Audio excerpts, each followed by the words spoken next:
joining us live. I'm not really sure if the sound is working. We can check it out. Oh, the sound is definitely working today. Hello, friends. Welcome.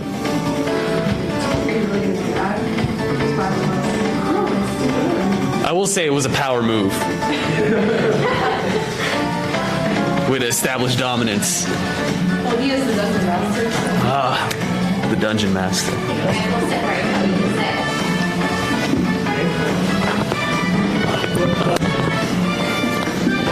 I'll just hold the microphone so that it doesn't get in the way. But I will have to be holding two microphones. I think I can probably just project in this room. It's a small enough room. I'm screaming. Yeah, I'm screaming in front of him while he's on the phone. That's pretty rude. Yeah, because I think this microphone is also like way too loud. And there's no way to adjust it. What? I can't hear you.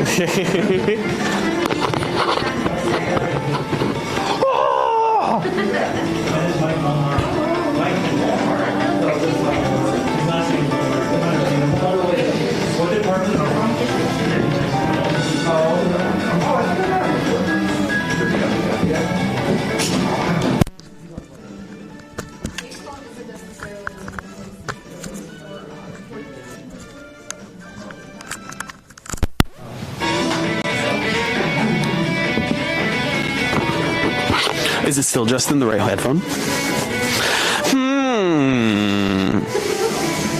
Strange. Oh no, I'm also live streaming this, so I'm gonna be like speaking into the microphone for folks back home. But hey, we'll get started in a few minutes. Welcome to the squad, folks who are joining.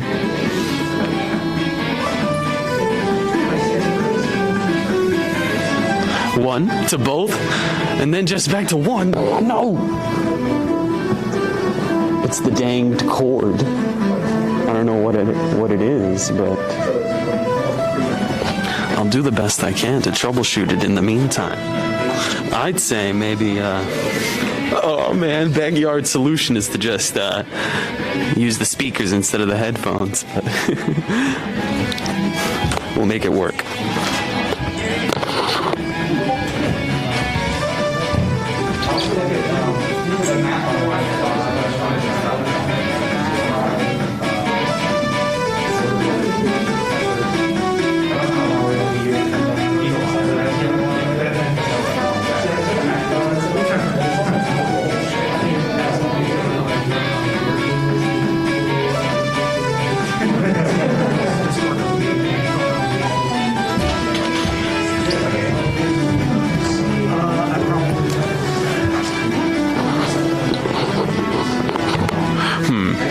Let's see, I can try again. An Uno reverse. What is your Uno reverse?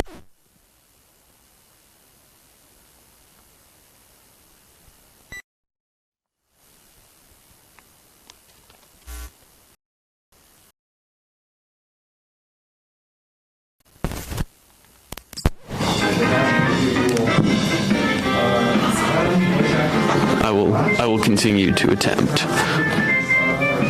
to make best efforts to fix the darn curd. But if it will continue to be temperamental, I will have to relent. Hair looks great, Rico. I'm sure your hair looks great, Rena. Hello. Yeah, welcome. We'll get started in a few minutes. Let's see if this thing fills up.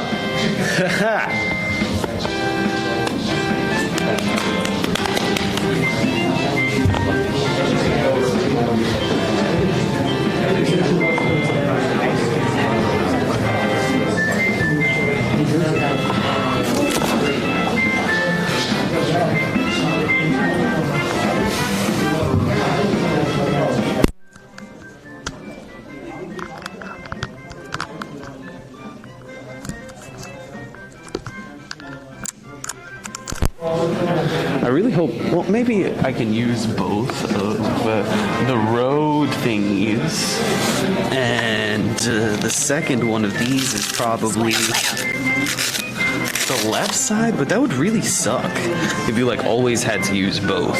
But like I have the second right here.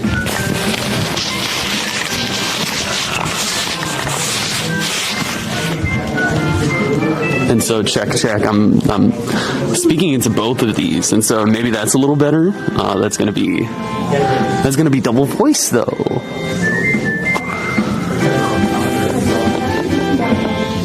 And I'm definitely gonna be screaming into this mic, so you're gonna want to put the volume down. Haha! Both ears. I just have to use both of these things. Or maybe just, yeah. Hey, what's going on, Connor? Good to see you. I'm about to talk to some nerds, you know, as we do.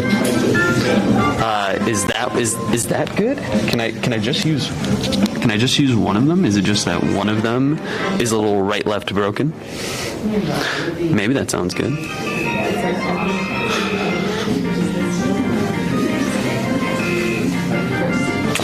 I don't know. We'll see.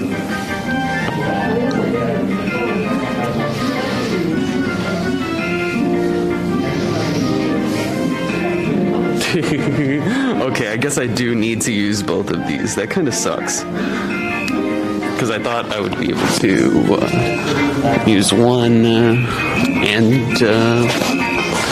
the other, but that's hilarious. I have to use both of these. So I mean, that means I have to hold one and keep one in the microphone. That is not great. But hey, we do what we can. Yes, the room is beginning to fill. Hey, friends. Friends are on camera. Friends are on stream. They agreed to be on stream by walking in. But I'm gonna go see if I can wrangle anyone else from outside and then get things started.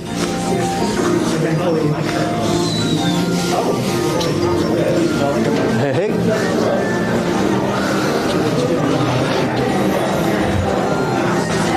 Hey, friend. You like to play games? You ever thought of getting paid to play games?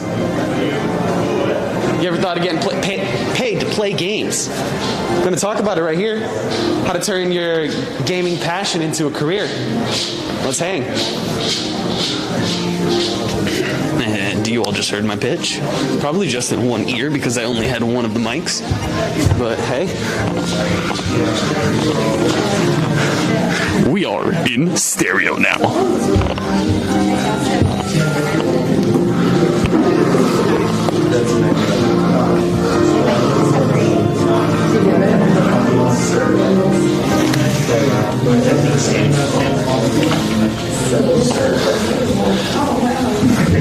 Hello, nerds!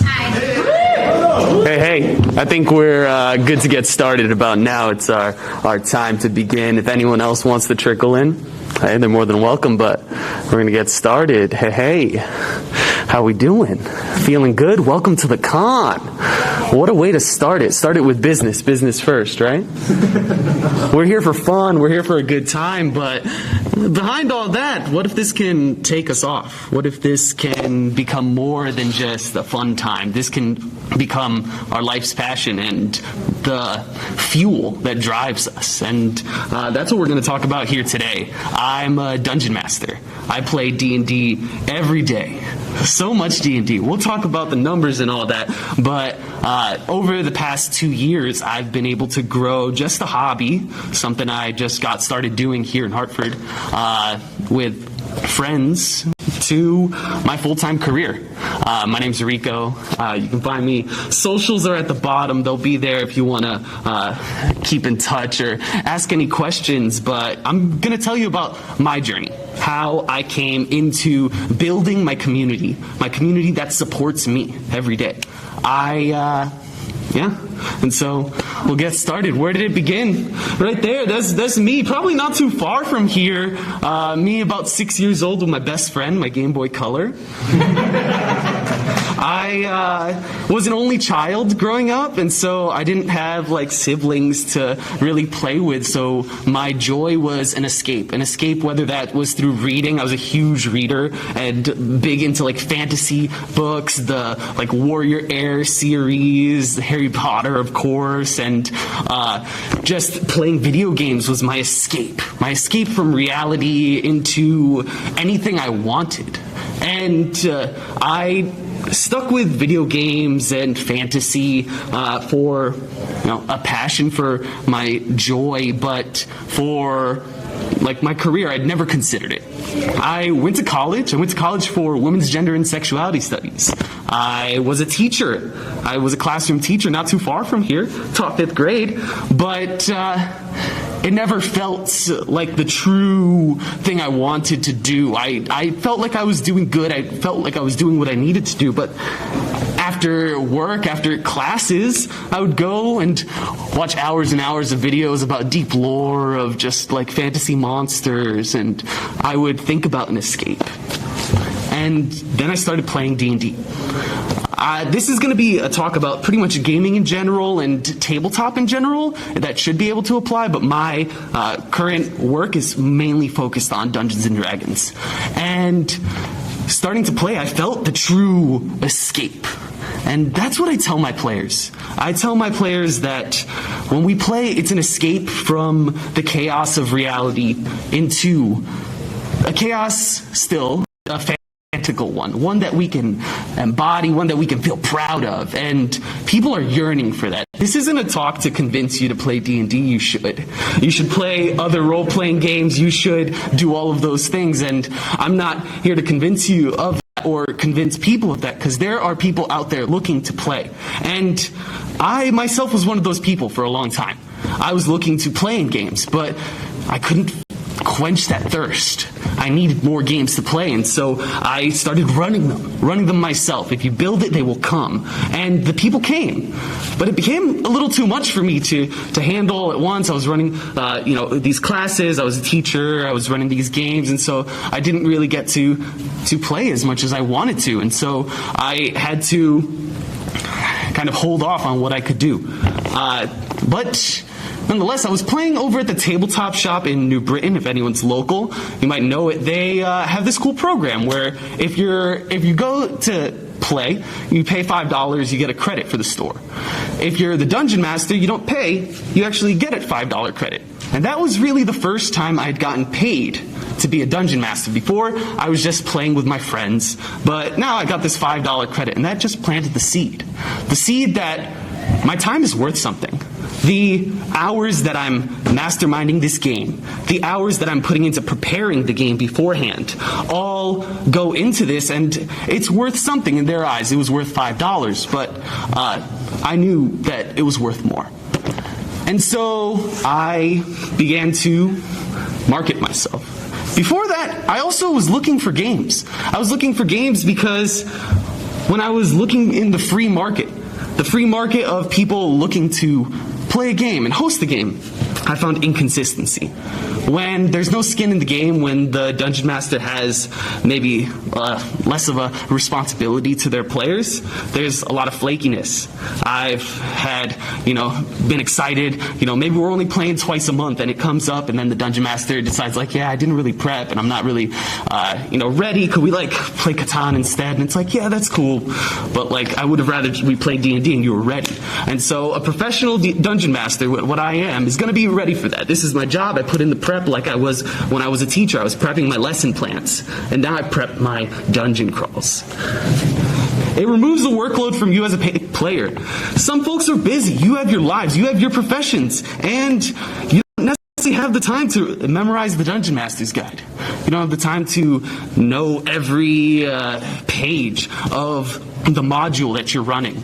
But someone who puts their time and focus into this will, and so that really takes the load off of players. I've played with friends, and as the dungeon master, felt that when it was time for me to like take a break, I had to like go off into the kitchen while they just hung out in the room because I was like doing other prep, and it makes a schism between you and your friends. And if you and your friends are just looking to have a good time, you might want to hire someone to take care of that for you, and it doesn't like put that rift in the way. There's a level of professionalism and professional entertainment. I myself, I can pull voices out when I need to, and I can be different folks if I need to be a different folk, and I can pull those things out, and having that ability will set you apart, and there is a value to that, and so people have noted that value and support me for it, and I can take that support, that time and money, and reinvest it. I'll show you what some things about the growth and where I started and where I'm at now, but that money that folks are able to give me, I can reinvest into maps, I can reinvest into new adventures, I can reinvest into things for the players, I can reinvest into music, custom art. I usually commission art for my my players after like a month or two. I'll say, here's a picture of the party, and it's a great time, and I can take that and it's a part of this perpetual process and this perpetual cycle that keeps the community going. And it's not just a transactional, yes, you've played with me for X amount of weeks and you'll get some character art. It feels warm, and it's about building this relationship. And the last thing is you can play on your time. I play a game at 9 a.m. Tuesdays. And it's hard to find that, just down at the shop, someone who's willing to wake up early. But, I hop on this website that I can look up DMs. One of them's running the game. He happens to be in Sweden, so it works out for him. And, you can find someone on your time. If y'all have questions at any time, you can feel free to interrupt. We'll have some time for questions at the end, but if it's burning, I know in the moment it might matter, so go ahead and interrupt me. But we'll keep it going. Let's talk about those numbers. I built a community over the past 2 years. I only started doing this full time in 2020. Like I said, I used to be a teacher, but then we all know what happened then. And I made the decision to not teach anymore, just because things were scarce in the school, and it's a strange time. So I made that decision and moved into this. Slowly, I was able to build up game by game up to my members of the community, about 350 at the moment, and we run 11 games a week. Those are 11 weekly, consistent games that meet every single week. So that doesn't count one-shots, that doesn't count like drop-in pop-up adventures, each of those being 3 hours. That's 33 hours of game time I'm at a week. That doesn't count my preparation, and so if I'm at an hour prep for each of those games, that's at 44 hours a week. That's more than full time right there. And so you have to make it worth it. And so I put boundaries. As a professionals establish boundaries. I put a boundary I need 5 players at that table. They need to be 5 paying players, or it's not necessarily worth the time that I'm going to be putting into it. And they're 3-hour sessions. I think that's a healthy amount. We take a break in the middle, and hey there. I like to run it very professionally. We take a strict break. We have a few tools, like safety tools, that we use if you need to request another break.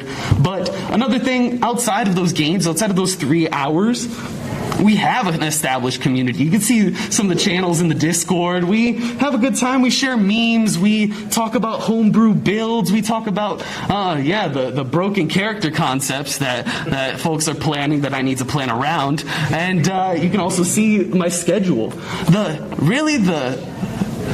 best thing, the most, the biggest priority in this and in planning out my life in accordance with this is that I have that autonomy to plan out my life. I can decide my schedule. I made that schedule myself based a bit on the market when people are looking to play, but also based on when I'd like to. You'll see I have no games scheduled on Friday. It's my day off. And that was a choice. I could be playing on this day, but it's important to take time for yourself. I'll talk about that a little more later, but it's important to acknowledge that you can be playing every day, but do you want to be playing every day? Maybe there's a point where the game doesn't become a game anymore, and that's a balance to take into account as well. where do folks come from? These are a bunch of different sources for folks. Roll20 is a virtual tabletop. That's like our table online. That's our game board, what folks can move their characters around on. It's what I use to host my games, but it's also got a forum for you to post games, and folks can reach out to you when you're interested. And so it's about making compelling advertising and, marketing your game well. Twitter and Reddit and Discord, all like other communities for you to build rapport with folks and show them that you have something to offer. Startplaying.games is a website that I work very closely with. I like to call it like an Airbnb for D&D. You can hop on, you can book a site. I have gotten lots of clients from them. They do take a cut. It's like a finder's fee. They take like a 10% cut. We'll talk about costs and earnings on the next slide. That's going to be a fun one. But it's a really great resource, and I've also gotten many corporate clients. This isn't just something that I've marketed to individuals. This is something I do with schools. I run after-school programs. I run private groups for families. I also run corporate HR trainings, HR events, team building, whether that's pop-up or a weekly thing that's just like a monthly thing for their job to build community within the team. I've done all that, and through Start Playing, they've given me a lot of those referrals. And then the rest is just in person and coming to conventions, hopping in a game with someone. I usually try to offer games, just for the community for free when I come to conventions, and those folks at times want to keep the games going. Run a good game, give them a taste, they're going to want to bite. And how much is that bite going to cost, though? It depends. It truly depends on what you're offering. When I first started, my initial rate was $15 for a 3-hour session. My thought was $5 an hour is about the rate for a movie. I think, maybe a little less, but yeah, I thought it was fair. Over time, it started to become more than I can handle with the scheduling. I had lots of interest, lots of players. There are people yearning for these games, especially during the pandemic, but now too. This is a growing industry that is spreading like wildfire, and people are looking for those of us with the skills to be able to give the people what they want. And so over time, I've been able to raise my rates into a more competitive. I've doubled them since I've started. Now I charge $30 per player for that same 3-hour session. And for private groups, I have certain folks that it's just 3 of them, and they prefer to not, have others in the group. They keep it with a group of friends. They'll be charged a private rate. It's effectively like buying out all the seats. And that leads it to about $150 to $210 for each of my sessions. I'm running 11 sessions a week, and so you can do the math there. But yeah, that doesn't account for prep time. And so that's important to consider. All of the time you put outside of it, your preparation, mental preparation, the time you're thinking about it while you're eating your lunch is still your prep time. And so you should really think about that when you're thinking about how much you're working. I run a business. This is more than a hobby. This is a business at this point. I'm licensed as a business. And so it's important to keep that business mindset, but also realize that as an entrepreneur, you're never really off. You choose your schedule. Like I made that schedule myself, but also you're never really off. So it's important to acknowledge that. And important to reinvest in yourself. It's huge. Like I said before, I take a portion of what I get and I make sure to put it back into the business. So I'm always growing. So I'm always able to offer more things to my clients. And there are other sources, plenty of potential. With merchandise, I make dice, and so I sell dice to my players. Custom dice. That's an option. Things like T-shirts with like funny quips of things that have happened in game. It's there are plenty of possibilities, but others are like Patreon, and Fan House is a new one. If you want to give folks an even deeper look, maybe you're not just a dungeon master, maybe you're a designer, a game designer, and you make custom subclasses, custom monsters, or you say, hey, that was a really good boss we fought, right? If you want to see the stats, it's going to be on my Fan House, and you can put it up there. And so there are different options for for what you choose to offer. The last one I put is Twitch question mark. I think of Twitch like winning American Idol. Like, as far as Twitch, there is potential for success on Twitch, and it seems kind of hypocritical. I'm like streaming on Twitch right now and saying like maybe there's no point of Twitch, but Twitch, being on Twitch, it's like making it as a pop star. Versus if you're providing a steady and consistent service, it's like being a music teacher. There's always someone who's going to want to learn, and someone who's going to need that service. And so it's definitely a more consistent means and level, but there also is potential. I would say if you're streaming on Twitch, make that like a special thing. Make it an offering as a taste. I wouldn't stream every game that you host on Twitch. I know a few Dungeon Masters that do, and it seems a bit cumbersome, and it's more like make sure that your effort is worth the time that you put into it. And so that's about earnings, but what about costs? Honestly, you can start with pretty much nothing to what you have. I started out with that laptop and a monitor. The rest of this is pretty much like junk on the table. All I started with was a laptop, a monitor, and a ring light. Using the webcam on my laptop, I was able to run my games as I needed to. And then slowly but surely, I took the money that I got from running these games and I reinvested it. I got more monitors, I got a better computer, I got a DSLR camera so it came in more clear. I have a professional studio mic into a mixer, and so all of these things are things that I didn't start with at all. I started with literally just my laptop and the skills that I built over the years of playing games, over the years of waiting until my parents went to sleep before I woke up again to play World of Warcraft all night and memorize the quest lines, because those storylines are the foundation for the things that I pull from for my stories now. And so, don't do that. Make sure you go to sleep. But it did come into play. It does come into play now. But as far as costs go, yeah, the hardware costs are kind of one-time things. Books and information, whatever you're getting, whether that's like D&D books or like third-party books or like just like adventures, all of that has costs, and especially online, I had to buy all of the D&D books 3 times.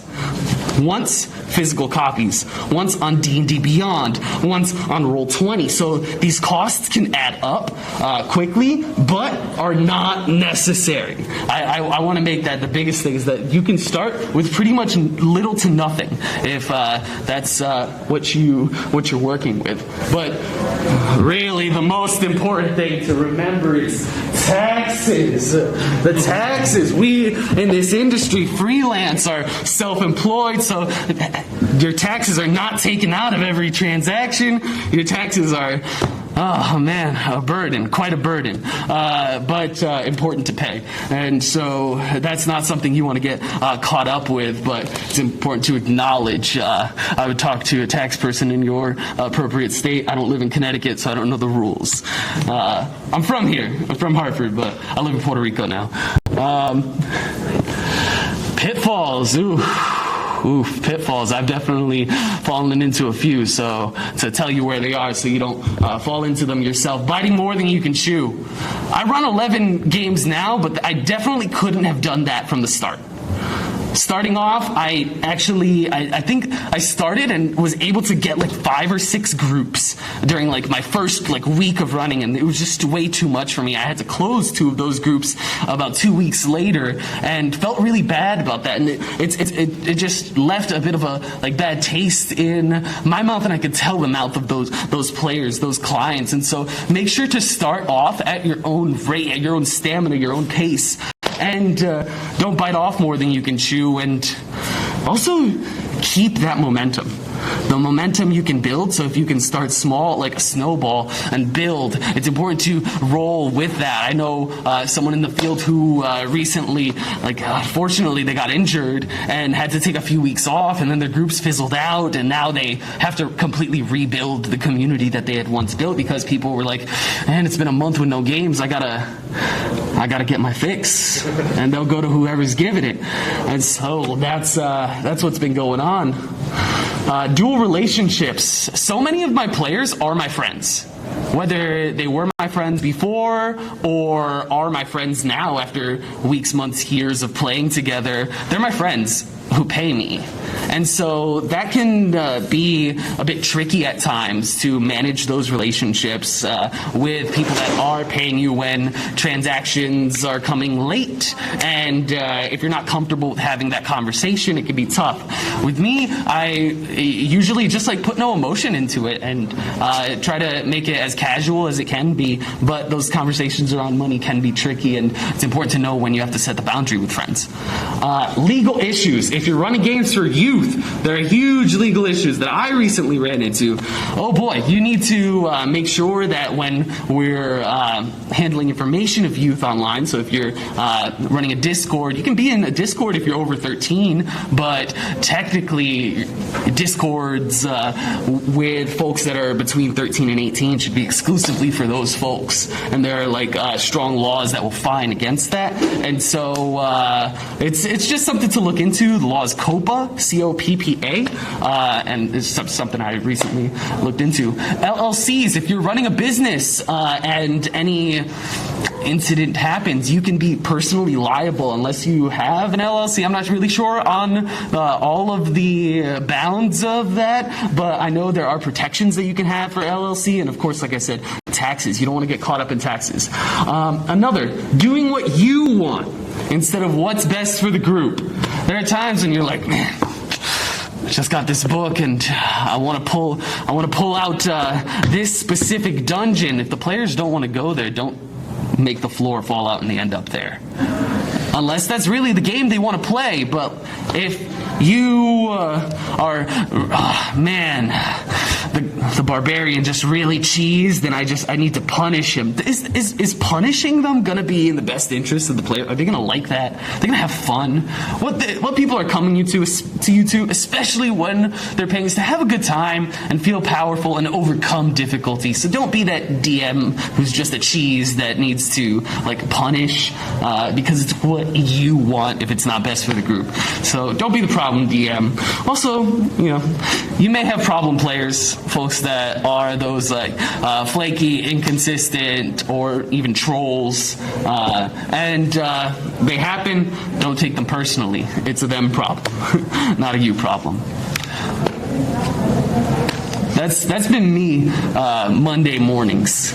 Monday mornings is because Saturday, Sunday, and between Saturday, Sunday, and Monday, I run 8 games, and so it feels like this in the middle of that, and so it's important to know what you can handle. I think I can handle it, but Monday mornings, I definitely feel like this guy because it just becomes a lot. Any idea? They get paid for it. That is really it. That is it. They get paid for it because I've had phenomenal, spectacular games with a dungeon master who's never charged for it. I've had games that felt worse than work, worse than a dentist appointment that I paid for. And so you can find dungeon masters of all skills at all levels of these things, and so it's not always guaranteed. Your mileage may vary, but they get paid for it. And so what people bring to the table is different. You can set yourself apart. You surely can set yourself apart. I think I set myself apart with the community that I've built. My community is built around, like I keep saying, that escape into a chaos that we can truly take hold of and enjoy and ride, and building that community around safety and fun and joy rather than negativity or spite or bile, and building that community around what you want can set yourself up. I have players who maybe I haven't played with in a year, but I keep in contact with. They're members of the community and they post memes and they're around. I know if they want a game, they're around. And so keeping that community shows that you're more than just here to offer games. You're here to create a space for folks to chill and be there and be safe and be merry. And with that, folks will want to be a part of it. Availability. Making yourself as available as possible is important. I think that this is a place where I have some privilege. I'm just a single dude. I live by myself. I don't have kids. I don't have like a spouse or like a full-time job to be responsible for. And so I have the ability to, respond when I need to. I have the ability to, hey, can you make a game 2 p.m. at Wednesday? Sorry, I've got to pick up Roger. I don't have a Roger. So I have, the availability to, play with folks when they need to, and that matters. This is going to be like an either or. You can have one of these. I mean, you can have both, and that's great, but you kind of need one of these. Either captivating VTT, or your virtual tabletop, using effects and cool tokens and maps, or being able to tell a story and not need any of that. Being able to describe and use sensory details. Like I have a friend, his name's Devin. He doesn't use any virtual tabletops at all. Never does. And, he runs a fun Twitch channel, Total Party Chill. Check it out. They, never use the virtual tabletop because he has a way with words. And so really one of those is going to set you apart. Personality and social skills. I was at another convention last week. I was at PAX in Seattle, and I went up to the D&D booth to go sign up for a game, and I saw there was a list, and someone said, "Oh yeah, the DM's right over there if you want to ask him anything." And so I did. I was like, "Hey, I just had some questions about this," and he just wouldn't look up from the book he was reading, and was just super rude, and just like I was just like, "So what level are the characters?" It's like, I mean, if you didn't bring one, I have pre-generated characters. And it was just super off-putting. And if you do that, that's not going to make me want to play with you, let alone pay you to play with you. And so being able to be a warm and welcoming person can set you apart, because unfortunately it's not too common. This is another one of those either-ors. Deep knowledge of the lore, the history of the setting, or ability to make it all up. Either or. So many of my players are coming new to D&D. I make up so much Netherese history. They don't know it. I don't know it. And so, we can make it whatever we want. I'm sure Jeremy Crawford runs a good game, but he ain't at my table to fact check me. And so you can kind of do whatever you need to there. I think I take a little bit of both from there. But, yeah. Work with what you need to. And the last is, second to last. Oh man, let the players be free to do what they need to. You can you can surely make your life easier if you plan one road and one option for everyone. But players are going to feel limited, and if they feel limited, they're not going to feel free. If they don't feel free, they're going to go and look for liberation.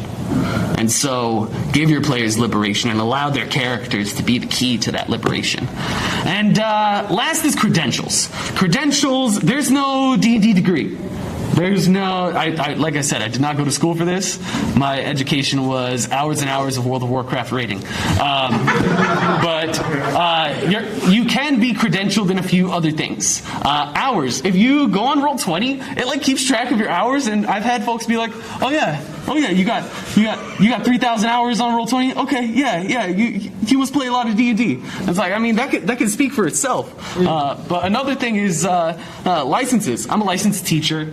I taught special education in English for 5th grade, and so when speaking to parents, I bring that up, and it does set me apart from others if you have some of those credentials. And appearances. There are, plenty of I was talking trash on Twitch. There's shows on Twitch that are live D&D shows, and you can put those appearances on a bit of a DM resume, a little kit that tells people a little about you. You can say, I've been on this show and this show and this show, and went to this con and played here. And there are ways you can talk that stuff up, and ways you can dress it appropriately to say even I've DM'd at ConnectiCon 4 years in a row, and it's whoa, that's cool. And it can set you apart. And yeah, these are a few of those services. Start Playing is, like I said, that matchmaking service. Roll20 is a virtual tabletop. Hero Forge is something you can use to make tokens. And so if you have lots of characters that you're pulling from, it'd be cool to give those characters visualizations. And Hero Forge is a free way to do that, and allows for so much customization. You can run whole populations off of it. And then Tailspire is a newer tabletop that looks really flashy. I don't even know Tailspire, and I'm looking for a Tailspire DM. So if you are one, maybe I'll pay you. And it's December. I'll get you hooked up. Don't worry. Please. But yeah, that's those are some ways you can set yourself apart. But besides that, I think mostly there are no rules. There are no rules to any of this. This market is so fresh. This is budding and spreading like wildfire. I am hoping to lead the rallying cry and say that you should be dungeon mastering, you should be running these games because people want to be playing these games. Also, you should be charging what you're worth, because there's so much time that great dungeon masters are putting into this stuff and they're not getting what they're worth. And I'm really here to help folks get that. And that's yeah, we went through it, but that's what I've got for you. And I'm ready for questions if you've got them. But thank you. What's going on? I don't think I've heard you mention it, but what's your opinion, or what have you heard as regards to folks using Foundry? I've seen a push from a lot of folks are moving towards that as their new. Oh yeah, I mean, folks have different preferences on virtual tabletops. There's Roll20, Foundry, Owlbear Rodeo. There's a ton of great ones, and yeah, Excel spreadsheets. Wow, hell yeah, that's hardcore. But there's so many options, and Foundry is just one of them that has a lifetime subscription. I'm not sponsored by any virtual tabletop, and so it's really, you can try them all, and whatever works best for you. Roll20 is in browser, whereas Foundry's program you download. There's Fantasy Grounds, Tailspire, Tabletop Simulator. You can really use whatever you think is easiest. I use Roll20. That's what I started on, and that's what I have all of my assets loaded into. It's just it might be a big chore to switch over by now, but I'm feeling loyal. But yeah, you can really use whatever you'd like, though. So I'm more curious, the kind of prep that you do for a lot of these games. Is this kind of how many of these are just stuff you spit out randomly? Is there module work? Is it something more like a living world where all these campaigns are somehow connected? What does that look like for you? For sure. So there are a few different. It might be hard to see there, but yeah. So most of the modules that I run about half modules, which are those pre-written adventures. Wizards of the Coast writes D&D. They have published adventures, and I use a few of those. Whenever I'm using those, I always use them just as a suggestion. Like I said, Jeremy Crawford is not at my table. He's not there to fact check me. So if I want to change something, I change it. And so a lot of that is done in the moment. So much of the prep I think I did last year in running those first few games. And like I said, with your momentum will be able to roll and rise. Once you get those games under your belt and you're running them over and over again, they're kind of in. Yeah. I can pull out Odyssey of the Dragonlords. I have 5 Odyssey of the Dragonlords campaigns, which is like a third-party adventure, but it's pre-written, and so I can pull that out right now and run it for y'all if you'd like. But otherwise, I do have homebrew adventures. There's one that's a modern-day, San Francisco-style campaign where they're taking down Amazon. Twitch didn't hear that. There's another where they've changed history and are in an alternate timeline, and now are meeting their dark alter egos and either assassinating them or taking their spots or converting them. And so I have homebrew campaigns that are really just do I have a dream and wake up and think man, that'd be cool, and Kyle might hate that, so it'll be funny. So I'll throw that at him today. And so some of that is by the seat of the pants, but a lot of that is based on the group, and I think my stories are very collaborative, and the players have guided me, and it's like playing hopscotch, and they get to throw the rock. I'm not throwing the rock; they're throwing the rock, and then I'm going to pick it up, and so that's kind of how the games are written. So you said that you started doing this for full time when the pandemic started. With the 11 different campaigns that you run, how much are actually in person and 20 are digital? 0 are in person. I live, like I said, in Puerto Rico, and there's no gaming community there. The shops are not even open. Okay, yeah, I know of a few shops, but like they're like closed for in-person play. There's no community for it really, and the market is online. I'd say a lot of my players are like professionals with families who like are playing after the kids go to bed, and are playing online. Yeah, all of the games. I yearn for in-person play again.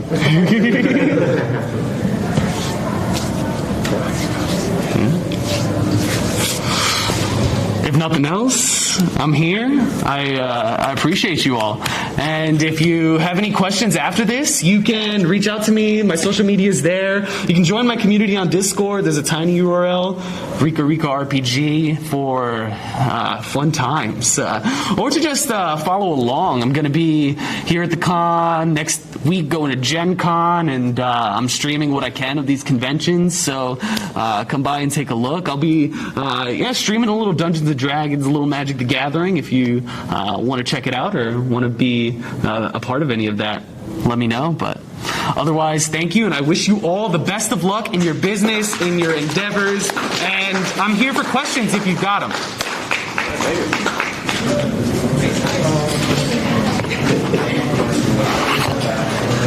Yes, there's no official Magic the Gathering here, but maybe we can run something unofficial. Hey.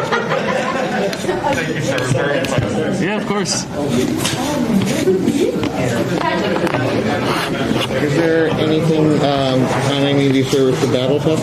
BattleTech, no. Like I was saying, I really only play D&D. I've been looking for other games.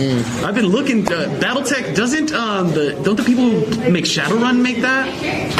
I forget who does it anymore. To be fair, Yeah. it used to be fast. That it was now it's I don't know anymore. Yeah. But I should look into it. I've been looking into some kind of future game, like maybe superheroes, like mutants and masterminds. But I'll be honest with you, if you were anywhere in the state on a regular basis, I actually run a home game up in Enfield. We normally play out of the Battle Standard in East Windsor, but with their COVID protocol and everything. you just play at home. Yeah, and all the people in my group, we had friends for years, and we're always looking for new players. Yeah, I'd love to. I leave, I go back home. I know, but I'm just saying that's something that we'd be looking to do. We're looking to get more people in. So, you have a business card or no? No, mostly online. Okay. Yeah, if you want to take that down, but Yeah, I think I'll take a picture of that. yeah, for sure. But thanks for coming by. What do you think about non-standard RPG stuff? Like I DM Star Wars by Flight of Fantasy. There is so much of a market for non-D&D. D&D is just like McDonald's, and so it's just big right now, and it's what most DMs are offering. It's what most of the market is, and it's my experience, and so that's really why I've focused on D&D. I'm looking to play other games. Like I've got a game I'm planning on playing Vampire the Masquerade next week, and then Mutants and Masterminds. So like I'm looking to play non-standard RPGs, but I just haven't found it yet. But if I'll show you that site I was telling you about. Yeah, come around here if you don't mind being on the camera. That's fine. Yeah. So it's called startplaying.games. And so if you go to like find games, game systems, so many of these are not D&D. Oh yeah. And so I saw Dark Heresy. Cool. Warhammer's on here. Yeah, so like and whether they have games available. Let's see, what were you looking to play? Like Dark Heresy? Dark Heresy and stuff like. Maybe there's no games for Dark Heresy scheduled this week, but you could be Star Wars. And then Star Wars. Oh, there definitely would be Star Wars games. I see them posted all the time, like 5e, D20, D6. Oh, Fantasy Flight. Yeah, See? Oh, there you go. Look at that. This one's got 2 seats left. You can see 3 of 5 seats filled, and people are charging for it. You know, there's a market for it, man. Okay. Yeah. And I would say reach out to this site. There's a really good Discord community, and Devin, the guy that runs it, he onboards people personally and will tell you all the like best practices, and let him know you talk to me and stuff. And Yeah, because I run a thing called Space Desperados. It's Star Wars, but cowboys. oh, a little bebop. Yeah. Hell yeah. Thank you. Yeah, of course.